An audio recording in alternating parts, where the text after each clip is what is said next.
Welcome back. Bulletin का आगाज करते हैं। सबसे पहले आपको बताएं, इस्लामाबाद में एहतजाज के मकाम से गिरफ्तार होने वाले पीटीआई के शरपसंदों के होशरुबा इंकशाफात सामने आ गए। शरपसंद सज्जाद का कहना था कि पार्टी क़यादत ने हमें राबिता किया और हमने एहतजाज में आना है। हमें 50,000 रुपए दिए गए और लड़ाई में फंसाकर पीटीआई क़यादत फरार हो गई। भागने के बाद हम भी भागने लगे तो पुलिस ने हमें गिरफ्तार कर लिया। शरपसंद खुर्शीद अहवान ने बताया कि हम अपने कारोबार के सिलसिले में इस्लामाबाद आ रहे थे। ट्रांसपोर्ट का मसला होने की वजह से शरपसंदों की गाड़ी में बैठकर इस्लामाबाद पहुंचे। गाड़ी में बैठकर परेशान हो गए क्योंकि उनके पास डंडे, पत्थर और असलहा था। खुर्शीद अहवान ने बताया कि पुलिस ने जब उनकी गाड़ी को रुका तो उन्होंने रुकने के बजाय पुलिस पर हमला किया और गाड़ी भगा कर ले गए। शरपसंद रईस मोहम्मद ने बताया कि मैं थर का रहने वाला हूं और होटल का काम करता हूं। पीटीआई वाले आए और कहा कि हमारे बंदों को खाना दो। मैंने शरपसंदों को खाना दिया तो उन्होंने वहां तोड़फोड़ शुरू कर दी और भाग गए। अयास नामी शरपसंद ने इंकशाफ किया कि मैं एबटाबाद का रहने वाला हूं। मुझे पीटीआई वाले एहतजाज में लेकर आए। मुझे कहा गया कि आपको इस्लामाबाद में सब कुछ मिलेगा। हमें यहां लाकर वो भाग गए और पुलिस ने हमें गिरफ्तार कर लिया। अहम खबर देंगे। रावलपिंडी के सीनियर पुलिस अफसरान ने कहा है कि पीटीआई के एहतजाज की कॉल पुरतशद्दुद साबित हुई। एहतजाज के दौरान बहुत सब्र तहम्मुल का मुजाहरा किया। मुजाहिरीन के अस्करी विंग ने पुलिस पर हमला किया। तहरीक इंसाफ 24 नवंबर के एहतजाजी मुजाहरे के दौरान 64 अफगान शहरियों समेत 11,051 मुजाहिरीन को गिरफ्तार किया गया। गिरफ्तार किए गए अफगान बाशिंदों से असलहा भी बरामद किया गया है। रावलपिंडी में regional police officer Babar Sarfaraz ने सीपीओ रावलपिंडी और डीपीओ अटक के साथ मुश्तरका न्यूज कॉन्फ्रेंस से खिताब करते हुए कहा कि 24 नवंबर को हजारों की तादाद में पीटीआई मुजाहिरीन रावलपिंडी में दाखिल हुए। पुलिस ने रोका तो मुजाहिरीन ने पुरतशद्दुद रवैया अपनाया। आरपीओ रावलपिंडी ने बताया कि 24 नवंबर को एहतजाज के दौरान मजमूई तौर पर 262 पुलिस एहलकार जख्मी हुए। उन्होंने कहा कि मुजाहिरीन ने मोटरवे पर आग लगाई और तोड़फोड़ की।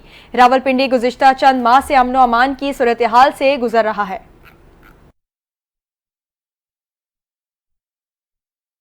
वफाकी दारुल हुकूमत में तहरीक इंसाफ के एहतजाज के बाद बानी पीटीआई समेत पार्टी रहनुमाओं कारकुनों के खिलाफ इस्लामाबाद में 8 मुकदमात दर्ज हो गए।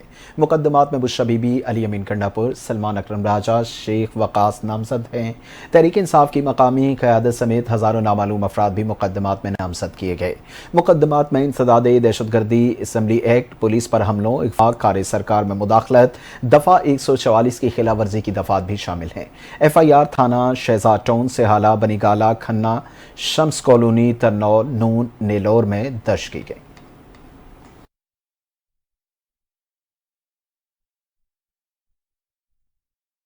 खबर देंगे। अदालत ने सहाफ़ी मतीउल्लाह जान का 2 रोज़ा जिस्मानी रिमांड मंजूर कर लिया है।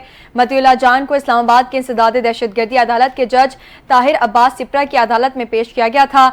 इससे कबल इंसदाद दहशतगर्दी अदालत ने मतीउल्लाह जान के रिमांड की दरख्वास्त पर फैसला महफूज करते हुए उन्हें अहल खाना से मिलने की इजाज़त दी थी। इस्लामाबाद पुलिस ने सहाफ़ी मतीउल्लाह जान को इंसदाद दहशतगर्दी अदालत में जज ताहिर अब्बास सिप्रा के सामने पेश किया था। समात में प्रोसिक्यूटर राजा नवीद की जानिब से मतीउल्लाह जान के 30 रोज के जिस्मानी रिमांड की इस्तदा की गई थी। प्रोसिक्यूटर की जानिब से कहा गया कि मतीउल्लाह जान से आइस बरामद करनी है, जिस पर अदालत में कहके गूंज उठे। प्रोसिक्यूटर की जानिब से कहा गया कि देखना है मतीउल्लाह जान के पास मुनशियात आई कहां से।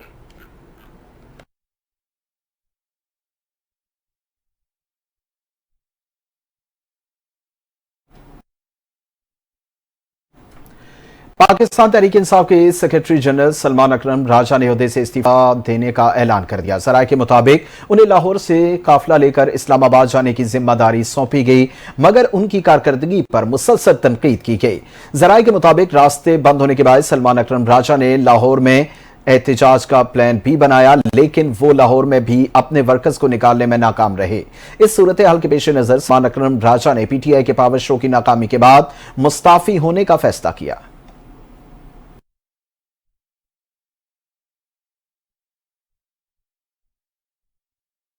दूसरी जानिब वज़ीर दिफा ख्वाजा आसिफ का कहना है कि पीटीआई को चेक करना चाहिए कि बुशरा बीबी कहीं 2 नंबर गेम तो नहीं खेल गई। देखने में करने में कोई हर्ज नहीं है। अपने बयान में ख्वाजा आसिफ ने कहा कि संगजानी में बैठने पर बानी पीटीआई और पार्टी लीडरशिप राजी नहीं थी। ये संगजानी बैठ जाते तो इंटरनेट सड़कें बंद नहीं होती। उन्होंने कहा कि हुकूमत को दो बुशरा बीबी का तहे दिल से मशकूर होना चाहिए। बुशरा बीबी की जिद पर केपी से आने वाले डी चौक पर हमला आवर हुए, फिर कपड़े, गाड़ियां, झंडे छोड़कर भागे।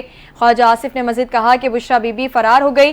गंडापुर कारकुनान के हाथों सारा दिन रुल गया। पीटीआई की कमिटमेंट बर्बाद हो गई।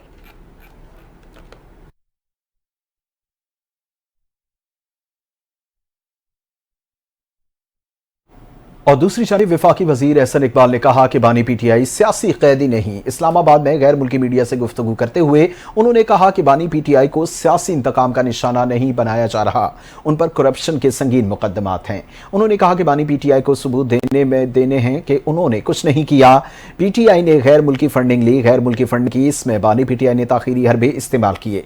एहसन इकबाल ने कहा कि शरपसंदों ने शोदा की यादगारों को नुकसान पहुंचाया। एहतजाज के नाम पर जो कुछ इस्लामाबाद में किया गया, कोई मजहब मुआशरा इन वाकयात को बर्दाश्त नहीं कर सकता। वफाकी वजीर ने कहा कि पीटीआई दावा कर रही थी कि बानी पीटीआई की रिहाई तक एहतजाज खत्म नहीं किया जाएगा।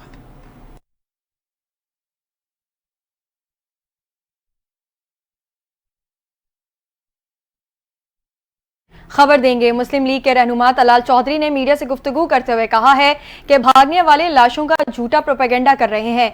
लाशों और गोलियों का प्रोपेगेंडा करने वाले अपनी बुजदिली छुपा रहे हैं। अली अमीन गंडापुर और बुशरा बीबी अपने कारकुनों को अकेला छोड़कर भाग गए।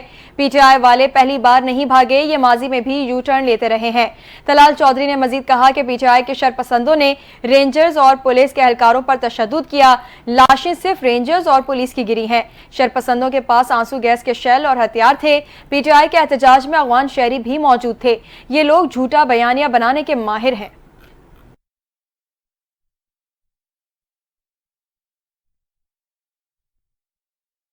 मुशीर इत्तलात खैबर पख्तूनख्वा बैरिस्टर सैफ ने कहा कि सानेडी शो को कौमी और बैनुल अक़वामी दोनों फोरम पर उठाया जा रहा है। इंसानी हुकूक की तमाम बैनुल अक़वामी तंजीमों के साथ बर्बरियत के इस वाक़े को उठाया जा रहा है। शहीदों का खून रायगा नहीं जाएगा। बैरिस्टर सैफ ने मजीद कहा कि नून लीग का हर दौर जुल्म बर्बरियत की दास्तानों से भरा पड़ा है। यह हर दौर का जुल्म पिछले दौर के जुल्म से बड़ा करते हैं। मुशीर इत्तलात खैबर पख्तूनख्वा मजीद कहना था कि साने मॉडल टाउन में हामला खवातीन को निशाना बनाया गया था। अब डी चौक में निहत्ते कारकुनों पर गोलियां बरसाई गईं।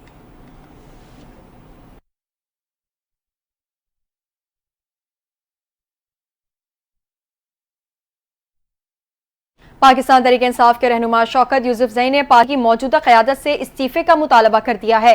कहा, अगर पीटीआई की क़यादत बुशरा बीबी के जिद के आगे बानी पीटीआई की बात नहीं मनवा सकी तो उसे मुस्ताफ़ी हो जाना चाहिए। उन्होंने कहा कि बुशरा बीबी गैर सियासी खातून है, उन्होंने जिद भी की तो क्या पार्टी लीडरशिप इतनी कमजोर थी? उसमें बुशरा बीबी का कसूर नहीं, लीडरशिप ने फैसले करने थे। शौकत यूसुफजई ने मजीद कहा कि अली अमीन और बुशरा बीबी वर्कर्स को वहां तक ले गए, बाकी लीडरशिप नजर नहीं आई। पार्टी लीडरशिप में अगर इख्तलाफ थे तो एहतजाज क्यों प्लान किया गया? उनका कहना था कि हुकूमत की फस्तायत का तो सबको पता था, अगर अटक पर ही बैठ जाते तो 2 दिन बाद हुकूमत घुटने टेक देती। पीटीआई रहनुमा ने यह भी कहा कि हमारे कारकुन गोली खाने नहीं, एहतजाज करने इस्लामाबाद आए थे।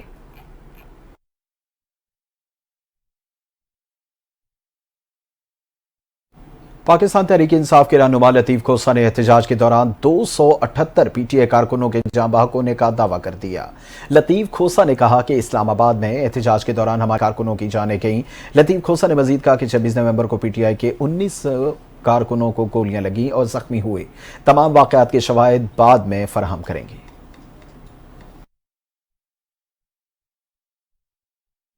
दूसरी जानिब पख्तूनख्वा मिली अवामी पार्टी के चेयरमैन महमूद खान अचकजई का कहना है कि बानी पीटीआई को अच्छा समझें या बुरा, उन्हें करोड़ों लोगों ने वोट दिया, उन्हें जमानत पर रिहा किया जाए। कोयटा में प्रेस कॉन्फ्रेंस करते हुए उन्होंने कहा कि 8 फरवरी के इंतखाबात में जर और जोर की ताकत से अवाम के मैंडेट को छीना गया।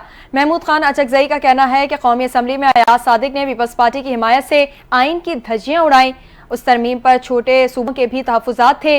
उन्होंने सवाल किया कि एक एक वोट खरीदने के लिए 70 करोड़ रुपए कहां से आए। सरबराह पीके मैप का कहना है कि पाकिस्तान बहरान में है, खित्ते के अमन को खतरा है, हमें ये मुल्क और इस मुल्क की सालमियत अजीज है।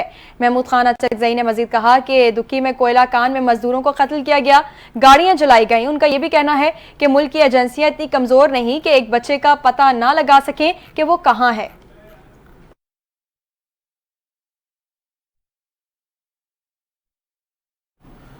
साबिक विफाकी वजीर फवाद चौधरी ने कहा कि बानी पीटीआई को पाकिस्तान की सियासत से माइनस नहीं किया जा सकता। बानी पीटीआई एक हकीकत है, इनको तस्लीम करके आगे बढ़ें।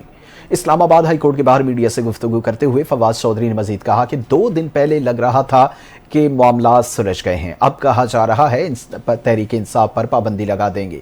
तहरीक इंसाफ तो आप पहले ही खत्म कर चुके हैं, अब तो सिर्फ बानी पीटीआई हैं।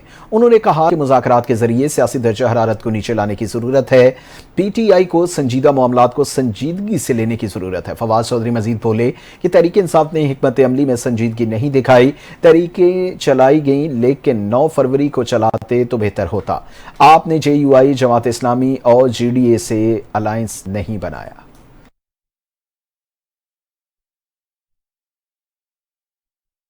अफसोसनाक खबर शामिल करेंगे। बलूचिस्तान के शहर तुर्बत में बम धमाके के नतीजे में एक शख्स जान बहक और 2 अफराद जख्मी हो गए हैं। पुलिस के मुताबिक धमाका तुर्बत के इलाके आबसर में हुआ, जहां देसी साख्ता बम नामालूम अफराद की जानिब से सड़क किनारे नस्ब किया गया था।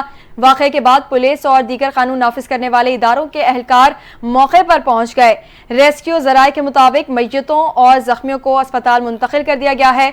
पुलिस की जानिब से इलाके की नाकाबंदी करके मुल्जिमान की तलाश शुरू कर दी गई है।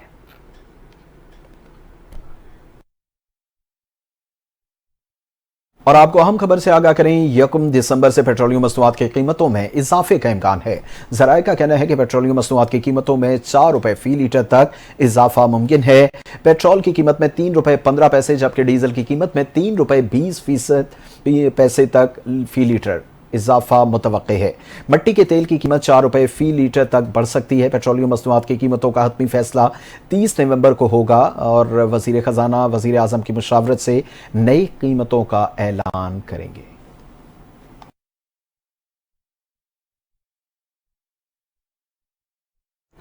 वज़ीर आला खैबर पख्तूनख्वा अली अमीन गंडापुर ने कहा है कि कुर्रा में मुखालिफ ग्रोहों के दरमियान 10 दिन के लिए सीज फायर हो गया है। फरीक़ैन के दरमियान जंगबंदी खुशाइंद इक़दाम है।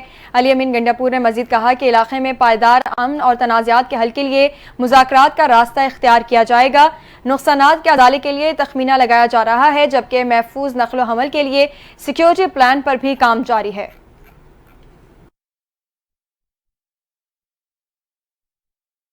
9:30 में GHQ हमला केस में बानी पीटीआई समेत दीगर मुल्जिमान पर फर्द जुर्म चौथी बार मुअख्खर हो गई। इंसदादे दहशतगर्दी अदालत रावलपिंडी की खुसूसी अदालत के जज अमजद अली शाह ने केस की समाअत की। केस में मजीद 10 मुल्जिमान ने अदम सबूत की बुनियाद पर बर्रियत की दरखास्तें दायर कर दी हैं। अदालत के बाहर मीडिया से गुफ्तगू करते हुए स्पेशल प्रोसिक्यूटर राजा इकराम अमीन मिन्हास ने कहा कि हमारे पास मुकम्मल सबूत हैं, कोई नहीं कह सकता कि GHQ पर हमला नहीं हुआ। अगर आप सच्चे हैं तो अदालत का सामना करें। उन्होंने मजीद कहा कि आज भी मुल्जिमान की कोशिश है कि समाअत में ताखीर हो। अदालत से इस्तदा है कि रोजाना की बुनियाद पर समाअत करें। राजा अकरम ने मजीद कहा कि मुल्जिमान ने आज भी हाजिरी से इस्तिस्ना की दरख्वास्त की। कोशिश की जा रही है कि अदालत के माहौल को खराब किया जाए। बानी पीटीआई और बुशरा बीबी के खिलाफ 190 मिलियन पाउंड रेफरेंस की समाअत बगैर कार्रवाई मुलतवी हो गई है। एहतसाब अदालत इस्लामाबाद में रेफरेंस की समाअत हुई। जज नासिर जावेद राना की अदम दस्तयाबी के बायस समाअत मुलतवी की गई। अदालत ने 190 मिलियन पाउंड केस की समाअत 2 दिसंबर तक मुलतवी कर दी।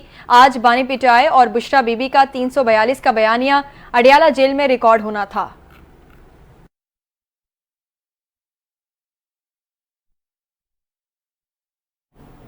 रावलपिंडी और इस्लामाबाद के दरमियान चलने वाली मेट्रो बस सर्विस आज से 1 दिसंबर तक सदर ता फैजाबाद बंद रहेगी। मेट्रो बस सर्विस का IJP रोड से सेक्रेटेरिएट तक ऑपरेशन जारी रहेगा। सदर ता फैजाबाद मेट्रो ट्रैक मरम्मती काम की वजह से 1 दिसंबर इतवार तक बंद रहेगी। इससे कबल तहरीक इंसाफ के एहतजाज की वजह से 22 नवंबर को मेट्रो सर्विस मुअत्तल की गई, जो गुज़िश्ता रोज बहाल कर दी गई थी।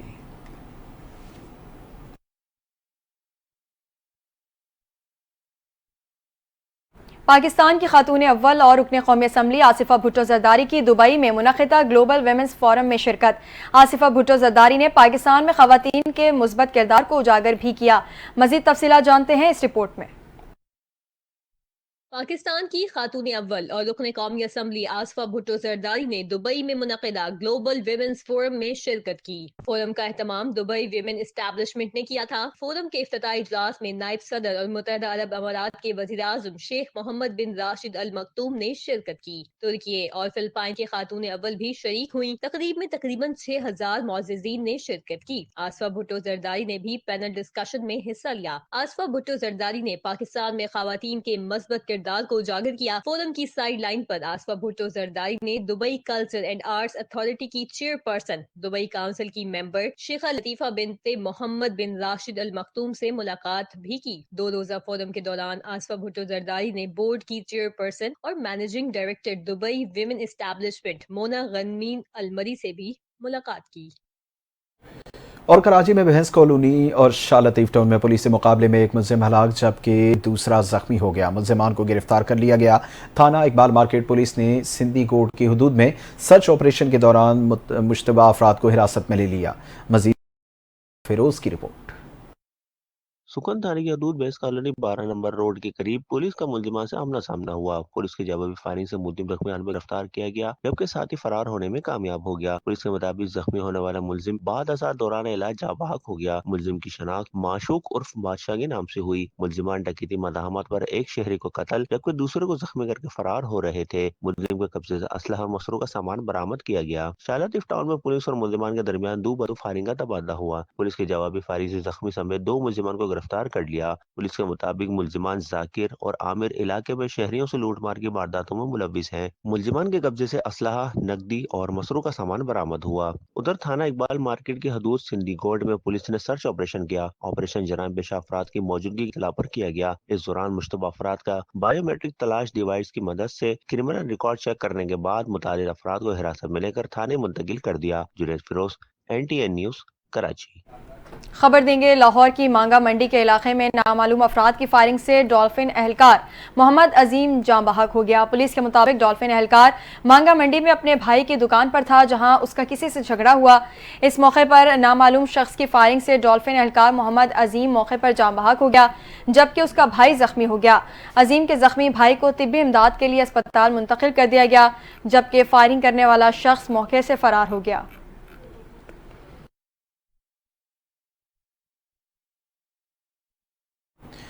51वें स्पेशलाइज्ड ट्रेनिंग प्रोग्राम और 27वें इनिशियल कमांड कोर्स के ज़ेर तरबियत ASPs ने स्पेशल सिक्योरिटी यूनिट हेडक्वार्टर्स का दौरा किया। कमांडेंट SSU अनवर खेतरान ने इस्तकबाल किया। इस हवाले से देखिए इम्तियाज शाह की रिपोर्ट।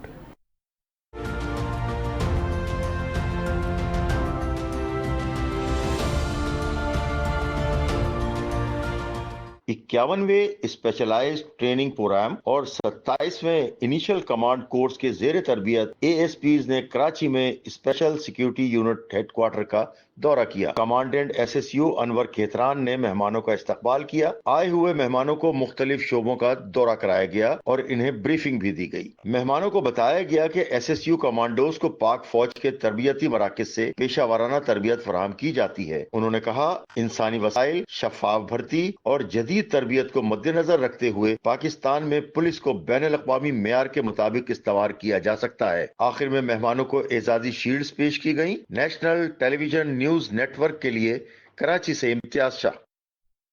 शहर कराची की ताजिर बरादरी का अपनी एयरलाइन कंपनी मुतारिफ कराने का ऐलान। नई फजाई कंपनी एयर कराची के नाम से मुतारिफ कराई जाएगी। कराची की ताजिर बरादरी ने पाकिस्तानी अवाम की सहूलत के लिए ये फैसला किया। मजीद जानते हैं इस रिपोर्ट में।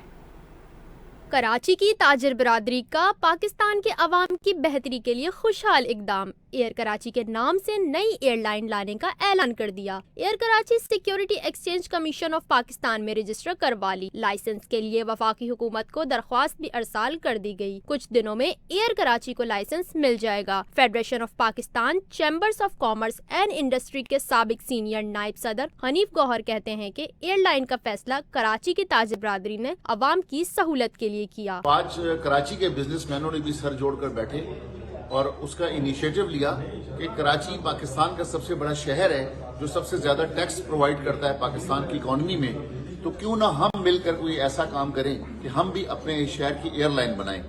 अल्हम्दुलिल्लाह तमाम बड़े लोग जो हैं, कराची का जितना बड़ा बिजनेसमैन है, वो सब इसमें हमारे साथ शामिल हुआ।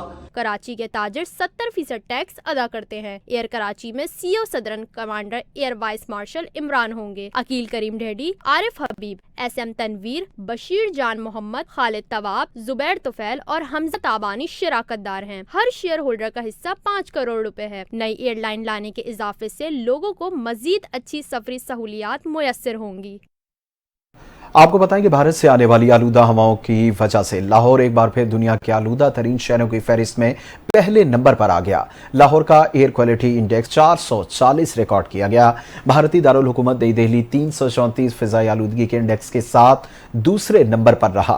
फिजाई आलूदगी में सक्खर 565 एयर पार्टिकुलेट मीटर्स के साथ मुल्क का आलूदा तरीन शहर बन गया। शेखुपुरा 483 एयर क्वालिटी इंडेक्स के साथ मुल्क का तीसरा आलूदा तरीन शहर बन गया।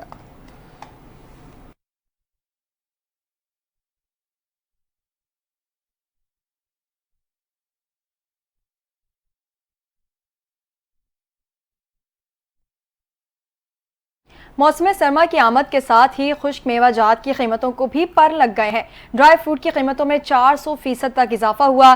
चिलगोजा 16,000, काजू 6,000 रुपए किलो तक फरोख्त होने लगे।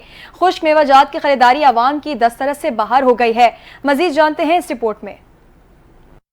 टोबा टेक्सिंग में ड्राई फ्रूट की कीमतों में होशरबा इजाफा हो गया है, जिससे आम शहरी परेशान हैं। ताजरों के मुताबिक अफगानिस्तान बॉर्डर की बंदिश ने कीमतों में इजाफे को मजीद बढ़ा दिया है। चलगोजा 16,000 रुपए फी किलो, काजू 6,000 रुपए फी किलो, सब्ज इलायची 18,000 रुपए, बादाम गिरी 250 रुपए फी किलो तक पहुँच चुके हैं। मूंगफली 1200 रुपए और खुश्क खरबानी 1300 रुपए फी किलो में फरोख्त हो रही है।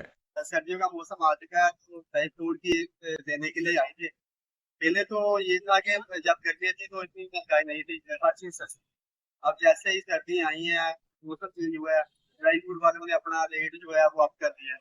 शहरियों का कहना है कि हुकूमत को ड्राई फ्रूट की कीमतों को कंट्रोल करने के लिए इकदाम करने चाहिए ताकि सर्दियों की यह रवायत बरकरार रहे। कैमरामैन अली हैदर के साथ इफ्तिखार अहमद सिद्धू, NTN न्यूज़, टोबा टेक्सिंग। और अब रुख करते हैं कारोबारी दुनिया का। पाकिस्तान स्टॉक एक्सचेंज में नई तारीख रकम हो गई। 100 इंडेक्स ने 1 लाख पॉइंट्स का संग मील अबूर कर लिया। पाकिस्तान स्टॉक एक्सचेंज में कारोबार के आगाज पर तेजी देखने में आई। इंडेक्स से 790 पॉइंट्स के इजाफे से 1 लाख की हद अबूर की, जिसके बाद 100 इंडेक्स 1,59,000 पॉइंट्स की बुलंद तरीन सतह पर पहुंच गया।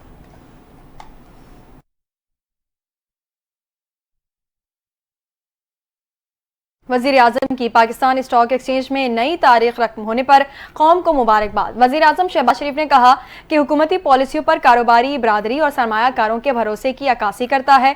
कौम से अहद किया था मुल्की मौशी इस्तेहकाम और मुल्की तरक्की के लिए हर मुमकिन इक़दाम उठाऊंगा। पाकिस्तान को डिफॉल्ट से बचाने के लिए अपनी सियासत की कुर्बानी दी। वजीर आजम ने मजीद कहा कि अल्लाह के फजल करम से कुर्बानी रायगा नहीं गई। मुल्क में महंगाई की शरह में मजीद कमी हुई है। शरह सूद 15% और तसीरात ज़र रिकॉर्ड सतह पर पहुंच चुके हैं।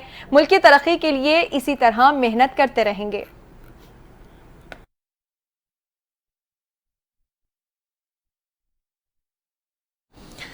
और आपको बताएं कि पाकिस्तान क्रिकेट बोर्ड के चेयरमैन मोहसिन नकवी का कहना है कि ICC से मुसलसल राबिते में हैं। उम्मीद है चैंपियंस ट्रॉफी पाकिस्तान में ही होगी। लाहौर में मीडिया से गुफ्तगू करते हुए उन्होंने कहा कि ये नहीं हो सकता कि हम भारत में जाकर खेलें और वो पाकिस्तान में ना खेलें। उम्मीद है चैंपियंस ट्रॉफी पाकिस्तान में ही होगी।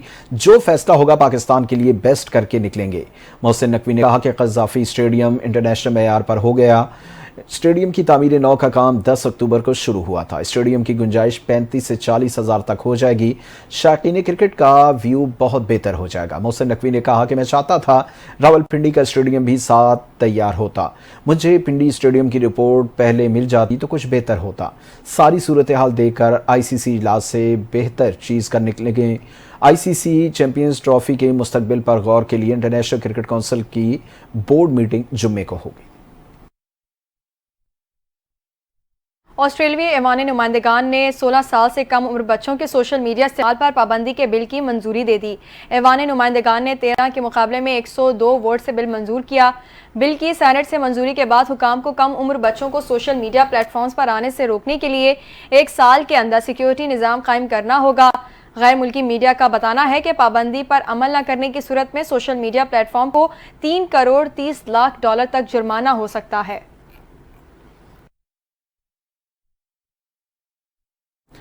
नवमुंतखब अमरीकी सदर डोनाल्ड ट्रंप ने रिटायर्ड जनरल केथ केलॉग को रूस और यूक्रेन के हवाले से खुसूसी मंदूब के तौर पर मुकर्रर कर दिया। केलॉग ट्रंप के पहले दौरे हुकूमत में white house national security council के चीफ ऑफ स्टाफ रह चुके हैं। अब यूक्रेन में जारी जंग के खात्मे के लिए अहम मुज़ाकरात में हिस्सा लेंगे। जनरल केलॉग ने पहले ही रूस और यूक्रेन के दरमियान जारी जंग के खात्मे के लिए एक मंसूबा पेश किया था। ट्रंप ने अपनी इंतखाबी मुहिम के दौरान वादा किया कि वो दोबारा सदर बनने के पहले दिन ही इस जंग को ख़त्म करने के लिए इक़दाम करेंगे। नामजदगी के बाद केथ केलॉग ने मीडिया से गुफ्तगू में रूस और यूक्रेन के साथ मुज़ाकरात की अहमियत पर जोर देते हुए कहा कि इसके ज़रिए ही जंग का खात्मा मुमकिन हो सकता है। वो इस बात के हामी हैं कि दोनों ममालिक के दरमियान सिफारती बातचीत की जाए ताकि इस तनाज़े को पुरअमन तरीके से हल किया जा सके। खबर देंगे, चीन ने जासूसी समेत मुख्तलिफ इल्जामात पर कई साल से कैद 3 अमरीकी शहरियों को रिहा कर दिया। अमरीकी मीडिया के मुताबिक वाशिंगटन और बीजिंग के दरमियान कैदियों का तबादला हुआ। चीन में कई साल से कैद 3 अमरीकियों को रिहा कर दिया गया। अमरीकी सदर बाइडन ने चीनी हम मनसब से अपने शहरियों की रिहाई का मामला उठाया था। सदर बाइडन अपने दौरे सदारत में 70 अमरीकियों को वापस लाए हैं। अमरीकी शहरियों को चीन में मार्क स्वीडन को मुनशियात फरोशी के इल्जाम में गिरफ्तार किया गया था। काइली और जॉन लियोंग को जासूसी के इल्जामात में 10 साल कबल गिरफ्तार किया गया था।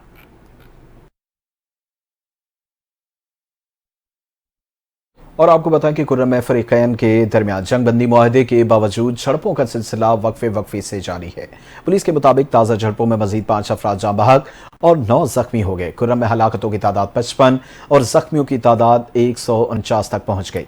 जिला इंतजामिया के मुताबिक पेशावर पारा चनार मरकजी शहरा 8 रोज से बंद है, जिसके बायस अफगानिस्तान के साथ खरलाची बॉर्डर पर तिजारत भी बंद है। इलाके में इंटरनेट और मोबाइल फोन सर्विस भी मुअत्तल है।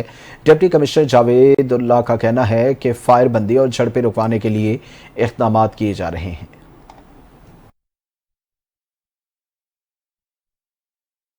और दुनिया के मुख्तलिफ मुल्कों में थैंक्स गिविंग का त्यौहार आज मनाया जा रहा है। थैंक्स गिविंग क्यों मनाया जाता है, उसकी तारीख में क्या अहमियत है, जानते हैं मोमिना मासूमा अशरफ की इस रिपोर्ट में। थैंक्स गिविंग अमरीका समेत दुनिया के मुख्तलिफ ममालिक में यौम तशक्कुर के तौर पर मनाया जाता है। अमरीका में ये त्यौहार नवंबर के चौथे जुमरात को होता है, जबकि दूसरे ममालिक में मुख्तलिफ तारीखों पर इसे मनाया जाता है। इस दिन को मनाने का मकसद अच्छी फसल और गुज़िश्ता साल की तमाम नेमतों का शुक्र अदा करना है। इस दिन लोग अपने अजीज़ो अकारिब से मिलते हैं, मुख्तलिफ इकसाम के खानों से लुत्फ़अंदोज़ होते हैं और गरीबो गुरबा में तहाइफ भी तकसीम करते हैं। थैंक्स गिविंग के मौके पर कौमी यकजहती के इजहार के लिए परेड्स भी होती हैं। थैंक्स गिविंग के मौके पर मुर्गी नुमा परिंदा टर्की को रोस्ट करके खास तौर पर डिशेस में शामिल किया जाता है। इस हवाले से व्हाइट हाउस में एक रिवायती तकरीब का भी एहतमाम किया जाता है, जिसमें अमरीकी सदर एक टर्की की जान बख्शकर इसे आजाद कर देते हैं। ये रिवायत कई बरसों से अमरीका में चली आ रही है।